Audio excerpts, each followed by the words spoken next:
अस्सलाम वालेकुम, मैं हूं डॉक्टर सईद शेख, फिजियोथेरेपिस्ट। आज का जो मेरा टॉपिक है वो है environment related condition. Environmental emergencies. एक स्पोर्ट्समैन को कौन कौन सी एनवायरमेंटल इमरजेंसीज का सामना करना पड़ता है, ये मैं आपसे डिस्कस करूंगा आज। Participants in sporting events of long duration, those requiring particularly inclement weather and adverse conditions are especially prone to developing injury or illness. Heat-related illness, hypothermia, lightning strikes, high-altitude illness are multi-system emergencies that require immediate, specific therapeutic treatments. Athletic trainer must be able to recognize the signs and symptoms of these medical emergencies and institute definitive care. Heat related emergencies, लंबे वक्त तक चलने वाला खेल या जिनमें मुश्किल मौसम, उनमें खेलने वालों को अक्सर चोट लग सकती है या बीमारी हो सकती है। गर्मी की बीमारियां, ठंड लगने की बीमारी जिसको हम हाइपोथर्मिया कहते हैं, बिजली गिरने का खतरा और पहाड़ों की ऊंचाई पर होने वाली बीमारी ऐसे मुश्किल हालात हैं जिनका फौरन इलाज जरूरी होता है। एथलेटिक ट्रेनर को इन बीमारियों और जो स्पोर्ट्समैन को इंजरी हो सकती है उसको पहचानना और फौरन मदद करनी आनी चाहिए। The athletic trainer must educate the athletes, coaches, and administrators on basic preventive measures if they are going to participate in outdoor sporting activities. The athletic trainer must also be prepared and equipped with the means necessary to reduce injury and illness risk and carefully treat cases of athlete collapse as a result of severe environmental conditions. Athletic trainer का काम है कि वो athletes, coaches और administrators को outdoor खेलों के लिए ज़रूरी एहतियाती तदाबीर समझाए। ट्रेनर को हमेशा तैयार रहना चाहिए और उनके पास ऐसे टूल्स और सामान होने चाहिए जो इंजरी और बीमारियों के रिस्क को कम करें, और अगर कोई एथलीट मुश्किल मौसम की वजह से गिर जाए या बीमार हो जाए तो उसका सही इलाज फौरन कर सके। एक स्पोर्ट्समैन को कौन कौन सी हीट रिलेटेड इमरजेंसीज हो सकती हैं? Heat related emergencies such as heat stroke claim the lives of athletes every year despite being among the most preventable of sports related health problems.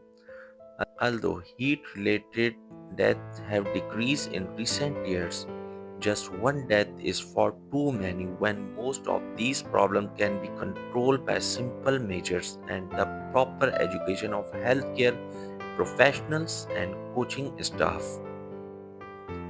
गर्मी में एक स्पोर्ट्समैन के साथ कौन-कौन सी इमरजेंसी हो सकती है, जैसे हीट स्ट्रोक। हर साल कई एथलीट्स की जिंदगियां ले लेती है ये हीट स्ट्रोक। हालांकि ये मसले आसानी से सॉल्व हो सकते हैं सही अगर आप एजुकेट करें स्पोर्ट्समैन को, इन बीमारी से रोका जा सकता है। हीट स्ट्रोक तब होता है जब जिस्म हद से ज़्यादा गर्म हो जाता है और कूलिंग सिस्टम फेल कर जाता है। अगर फौरन इलाज ना किया जाए तो ये जानलेवा साबित हो सकता है। पिछले कुछ सालों में हीट रिलेटेड डेथ कम हुई है, लेकिन अगर सिर्फ एक डेथ भी हो तो वो ज़िया है। एथलीट और कोचिंग स्टाफ को आसानी से इन प्रॉब्लम को सॉल्व करना चाहिए, जैसे ट्रेनिंग के दौरान ब्रेक लेना, हाइड्रेटेड रहना और डायरेक्ट धूप से बचना। ये आपको स्पोर्ट्समैन को सिखाना चाहिए कि किस तरीके से वो धूप से बच सकते हैं, किस तरीके से अपने आप को हाइड्रेटेड रख सकते हैं और फिर ये हीट स्ट्रोक से बच सकते हैं। हेल्थ केयर प्रोफेशनल्स को भी इमरजेंसीज के लिए तैयार और ट्रेंड होना चाहिए। सही तालीम और प्रिवेंटिव मेजर से ना सिर्फ इंजरीज और बीमारियों का रिस्क कम हो जाता है, बल्कि एथलीट्स की जिंदगियां भी बचाई जा सकती हैं। Temperature regulation. Because the body depends on water for normal function, long duration of sweating, excessive sweating without fluid replacement could be dangerous to the athletes. Efficient function of many of body various organs and systems required that core temperature be maintained within a narrow range. Methods of core body temperature regulation. The warmer and more humid the air is, the harder it will be for sweat to evaporate and the higher an athlete's core temperature will become. As water is lost through sweating, electrolytes and other chemicals are also lost from the body. This loss of electrolytes can also contribute to an imbalance of the cooling system and lead to hyperthermia. Temperature regulation, जैसा कि इस slide में बताया गया है, जिस्म की normal functioning के लिए पानी ज़रूरी है। अगर एथलीट लंबे अरसे तक पसीना बहाए या ज़्यादा पसीना आए और पानी का रिप्लेसमेंट ना हो, तो ये खतरनाक साबित हो सकता है। जिस्म के बहुत से ऑर्गन्स और सिस्टम सही काम करने के लिए एक महफूज टेम्परेचर रेंज में काम करते हैं। अगर कोर बॉडी टेम्परेचर इस रेंज से बाहर हो जाए, तो सीरियस प्रॉब्लम हो सकती है। कोर बॉडी टेम्परेचर को रेगुलेट करने के लिए पसीना एक ज़रूरी तरीका है, लेकिन अगर हवा ज़्यादा गर्मी और नमी वाली हो तो पसीना जल्दी एवोपरेट नहीं होता और इससे एथलीट का कोर टेम्परेचर और ज़्यादा बढ़ जाता है। पसीना निकलने के साथ साथ इलेक्ट्रोलाइट्स और ज़रूरी केमिकल्स भी जिस्म से ख़त्म होते हैं। ये इलेक्ट्रोलाइट का लॉस कूलिंग सिस्टम में इम्बैलेंस पैदा कर सकता है, जो हाइपरथर्मिया का सबब बन सकता है। हाइपरथर्मिया एक ऐसी हालत है जो जिस्म की ओवरहीटिंग की वजह से होती है और बहुत खतरनाक हो सकती है। इसलिए ज़रूरी है कि एथलीट्स पानी और इलेक्ट्रोलाइट्स का बराबर इंटेक रखें और एक्सट्रीम गर्मी में अपना ख्याल रखें। जिस्म में चार तरह की कंडीशन हो सकती हैं: convection, conduction, evaporation, radiation. Convection: the body will gain or lose heat depending on the temperature of the surrounding air or water. For example, an athlete in cold water will have a decrease in body temperature. Convection क्या है? जिस्म हवा या पानी के temperature के मुताबिक गर्मी एब्जॉर्ब करता है या खो देता है। फॉर एग्जाम्पल, अगर एथलीट ठंडे पानी में हो तो उसका बॉडी टेम्परेचर कम हो जाता है। Second thing is conduction. The body will gain or lose heat depending on the temperature of whatever surface it is in contact with. For example, an athlete lying on hot artificial turf will have an increase in body temperature. Conduction: जिस्म उस surface के temperature के मुताबिक गर्मी लेता है या खो देता है जिससे वो टच में हो। फॉर एग्जाम्पल, अगर एथलीट गर्म आर्टिफिशियल टर्फ पे लेटे तो उसका बॉडी टेम्परेचर बढ़ जाता है। Evaporation: water on a surface dissipates into atmosphere, releasing heat. For example, sweat evaporating from the skin of an athlete results in a loss of heat and lower body temperature. क्या है evaporation? जब पानी जिस्म की सतह से हवा में खत्म होता है तो गर्मी निकालता है। फॉर एग्जाम्पल, एथलीट के पसीने का एवोपरेट होना गर्मी कम करता है और बॉडी टेम्परेचर को ठंडा करता है। Radiation: heat is transfer from areas of higher temperature to areas of lower temperature. For example, blood from working muscle travel close to the surface of the skin. If the blood is warmer than the air temperature surrounding the skin, heat will be transferred from the warmer blood to the cooler atmosphere. क्या है radiation? गर्मी उन जगहों से transfer होती है जहां temperature ज़्यादा हो, उन जगहों की तरफ जहां टेम्परेचर कम हो। हमेशा टेम्परेचर कहाँ ट्रांसफर होता है रेडिएशन में? हायर से लोअर की तरफ। फॉर एग्जाम्पल, जब मसल्स का गर्म खून स्किन के करीब आता है और हवा स्किन से ठंडी हो तो गर्मी खून से एटमॉस्फेयर में चली जाती है।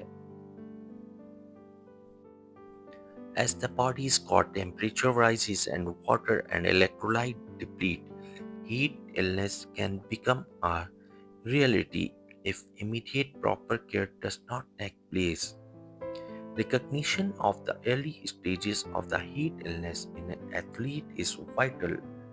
Although heat illness in athletes can appear in a progressive manner, dangerous situations such as heat exhaustion and heat stroke may arise with little or no warning.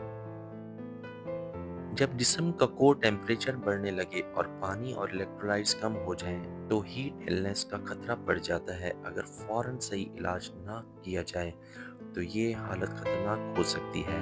Heat illness की शुरुआती स्टेजेस को पहचानना बहुत ज़रूरी है। हालांकि हीट इलनेस आहिस्ता आहिस्ता बढ़ती है। कभी कभी हीट एक्सॉस्शन एंड हीट स्ट्रोक जैसे खतरनाक मसाइल बिना किसी वार्निंग के सामने आ सकते हैं। इसलिए एथलीट्स की हालत का गौर से देखना और उनके सिम्टम्स को समझना ज़रूरी है, ताकि वक्त पर उन्हें मदद दी जा सके और किसी बड़ी मुसीबत से बचा जा सके। Types of heat illness: heat cramps, heat exhaustion, heat stroke. दो तरह की सिचुएशन जिसमें हीट रिलेटेड इमरजेंसीज हो सकती हैं: हीट एग्जॉस्शन, हीट स्ट्रोक। दोनों में क्या क्या सिम्टम्स हो सकते हैं? हीट एग्जॉस्शन में moist and clammy skin. Number two, pupils dilated हो सकते हैं। इसमें थ्री में नॉर्मल और सब normal temperature. In heat stroke there are three conditions, तीन तरह की कंडीशंस हो सकती हैं: dry hot skin, pupils constricted, number three is very high body temperature. इस तरह की सिचुएशंस में जिसमें हीट रिलेटेड इमरजेंसीज हो, तो आप लो टेम्परेचर पर फैन को ऑन कर सकते हैं, कोल्ड कंप्रेसर दे सकते हैं, या पर्सन्स को लिटा सकते हैं। उसके अलावा उसको फ्लूइड इनटेक देंगे और उसके फुट को एलिवेट कर सकेंगे ताकि ब्लड सही तरह से फ्लो हो सके। Heat exhaustion or heat stroke. In heat exhaustion, the symptoms is number one is faint or dizzy. Number two is excessive sweating. Number three is cool, pale, clammy skin. Number four is nausea, vomiting. Number five is rapid, weak pulse. Number six is muscles cramp. How to treat it? Number one, move to cooler location. Number two is drink water. Number three, take a cool shower or use cold compresses. In heat stroke, symptoms is number one is throbbing headache, number two is no sweating, number three is body temperature above 103, red, hot, dry skin, number four is nausea, vomiting, number five is rapid, strong pulse, number six is may lose consciousness. How to treat it? Get emergency help, keep cool until treated. ऐसी situation जब sportsman के साथ हो जिसमें heat exhaustion या heat stroke दोनों के symptoms आप देखिए। अगर हीट एग्जॉस्शन के सिम्टम्स को हम देखते हैं तो उसमें जर्दी माइल कलर हो जाता है, पेशेंट को एक्सेसिव स्वेटिंग हो जाती है, उसके अलावा जो है पसीने आना शुरू हो जाते हैं माथे पर, पैल क्लैमी स्किन हो जाती है, वॉमिटिंग हो सकती है, उसको नौजिया फील हो सकता है, या उसकी पल्स जो है वीक हो सकती है, मसल्स में क्रैम्प पड़ना स्टार्ट हो जाते हैं। मसल्स में क्रैम्प उस वक्त पड़ते हैं जब आपका फ्लूइड इनटेक कम हो। तो क्या करना है फिर इसमें? आपके इस केस में ट्रीटमेंट क्या होगी कि सबसे पहले तो पेशेंट को कूल जगह पर लेकर जाया जाए जहाँ पे उसका टेम्परेचर कुछ नॉर्मल हो सके। उसको वाटर इनटेक ज़्यादा देंगे, चाहे वाटर इनटेक वो डिपेंड करता है कि एथलीट या ट्रेनर कॉन्शियस है या अनकॉन्शियस है। अगर अनकॉन्शियस है तो by the help of drip आप फ्लूइड उनको देते रहेंगे। अगर कॉन्शियस है तो आप स्लो स्लो उनको वाटर इनटेक देते रहेंगे। फिर टेक अ कूल शावर और use cold compressor. Heat stroke में क्या होगा कि हेडेक बहुत तेज़ी से होगा, जैसे थ्रोम्बिक सुइयाँ चुभती हैं उस तरीके का हेडेक होगा। इसमें कोई स्वेटिंग नहीं होगी, बॉडी टेम्परेचर 103 डिग्री से ज़्यादा होगा और रेड हॉट ड्राई स्किन होगी। उसके अलावा फिर उसमें जो है वो नौजिया भी हो सकता है, वोमिटिंग हो सकती है। इसमें पल्स स्ट्रॉन्ग एंड रैपिड होगी। इसमें पेशेंट अपना कॉन्शियस लेवल, जिसमें टाइम, प्लेस, पर्सन, वो लॉस कर सकता है। इसको हम ट्रीटमेंट कैसे कर सकते हैं? इमरजेंसी हेल्प के लिए कॉल करेंगे। Keep cool until treated. जब तक एथलीट या स्पोर्ट्समैन सही तरीके से अपनी नॉर्मल पोजीशन में नहीं आता है, उसको कूल जगह पर ही रखा जाएगा। Heat cramps are generally thought to be caused by muscle fatigue with rapid water electrolyte loss via the sweating mechanism. Treatment of heat cramps: remove athlete from activity, rehydrated, replace electrolyte losses, try gentle passive stretching of involved muscles, try light massage with ice to reduce the muscle spasm. Heat cramps अक्सर muscles के थकने और पसीने के जरिए पानी और electrolyte के तेज लॉस की वजह से होती है। ये अक्सर गर्मी के दौरान इंटेंस फिजिकल एक्टिविटी करते वक्त सामने आती है। ट्रीटमेंट क्या है इसमें कि एक्टिविटी को आप रोक देंगे, स्पोर्ट्समैन को रिहाइड्रेशन करेंगे, एथलीट या स्पोर्ट्समैन को पानी या इलेक्ट्रोलाइट जिंक पिलाकर पानी और इलेक्ट्रोलाइट का लॉस पूरा करें, जेंटल स्ट्रेच करेंगे। उसके अलावा मसाज आइस, हल्का मसाज करें और मसल्स स्पाज्म कम करने के लिए बर्फ का इस्तेमाल करें। तरीका हीट क्रैम्प्स को रिलीफ देने और उन्हें और बढ़ने से रोकने में मददगार होता है। Heat exhaustion is a condition when the body is near to total collapse because of dehydration and dangerously elevated core temperature. Heat exhaustion is not considered a medical emergency, although it is a serious condition and is considered to be a precursor to heat stroke. In an athlete suffering from heat exhaustion, the body's cooling mechanisms are intact but are no longer functioning efficiently है। Heat exhaustion एक ऐसी हालत है जब जिस्म पानी की कमी और ज़्यादा गर्मी के सबब से कोलैप्स के करीब हो जाता है। इसमें बॉडी का कोर टेम्परेचर डेंजरसली हाई होता है और डिहाइड्रेशन होता है। हीट एग्जॉस्शन को मेडिकल इमरजेंसी नहीं समझा जाता, लेकिन ये एक सीरियस कंडीशन है और हीट स्ट्रोक का पहला कदम हो सकता है।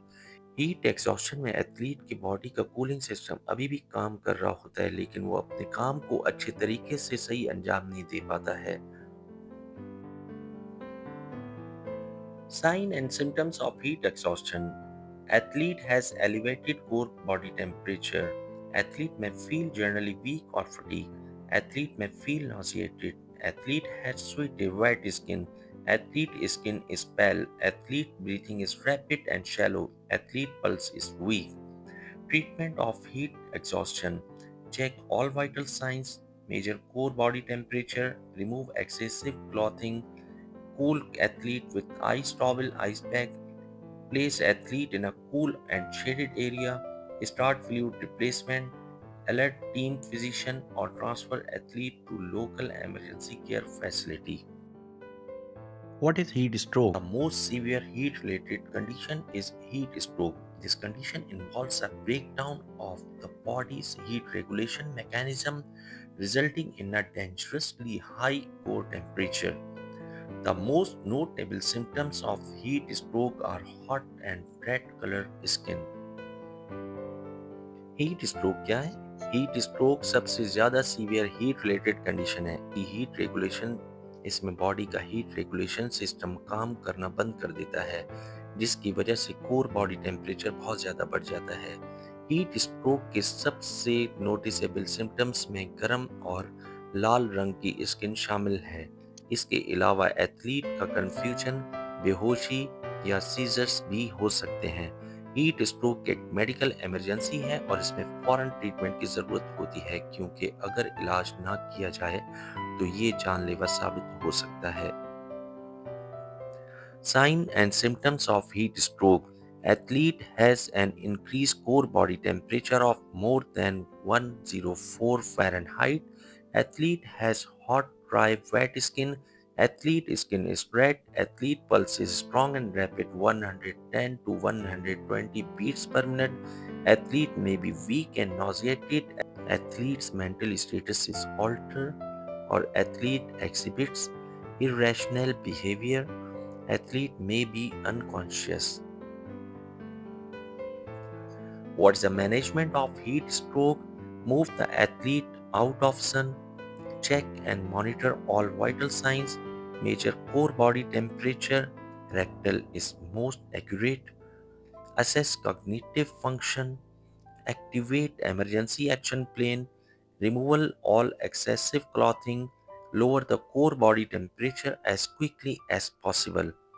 Immerse body in pool or tub of cool water. Manage airway if athlete is unconscious. Transport to emergency care facility as quickly as possible. ये पूरी मैनेजमेंट होगी हीट स्ट्रोक की कि आप एक एथलीट या स्पोर्ट्समैन को सबसे पहले गर्मी से बचाने के लिए आप सन से एक कूल जगह पर लेकर आएंगे, फिर उसके वाइटल साइंस देखेंगे जिसमें उसकी saturation, heart rate, blood pressure, ये सारे मेजर करेंगे। स्पोर्ट्समैन या एथलीट का बॉडी टेम्परेचर देखेंगे। जो सबसे एक्यूरेट तरीका है वो है रेक्टल। उसके कॉग्निटिव फंक्शंस देखेंगे, इमरजेंसी एक्शन प्लान बनाएंगे। अगर इमरजेंसी सिचुएशन हो तो आप कॉल करेंगे इमरजेंसी नंबर पर। एक्सेसिव क्लॉथ जिसकी वजह से पेशेंट को गर्माइश फील हो रही है, गर्मी फील हो रही है, वो एक्सेसिव क्लॉथ आप रिमूव करेंगे। उसके बाद जल्दी से उनकी बॉडी को पूल या टब में डालेंगे, कूल वाटर में। उसकी एयरवे को मैनेज करेंगे। फिर एक इमरजेंसी केयर फैसिलिटी को कॉल करेंगे जितनी जल्दी पॉसिबल हो सके। Thank you so much. ये एक पहली कंडीशन है जिसे मैंने आपको एक्सप्लेन किया है। नेक्स्ट पार्ट में मैं इंशाल्लाह इसकी दूसरी कंडीशन एक्सप्लेन करूंगा। फिलहाल के लिए इजाज़त दीजिए। अल्लाह हाफिज़।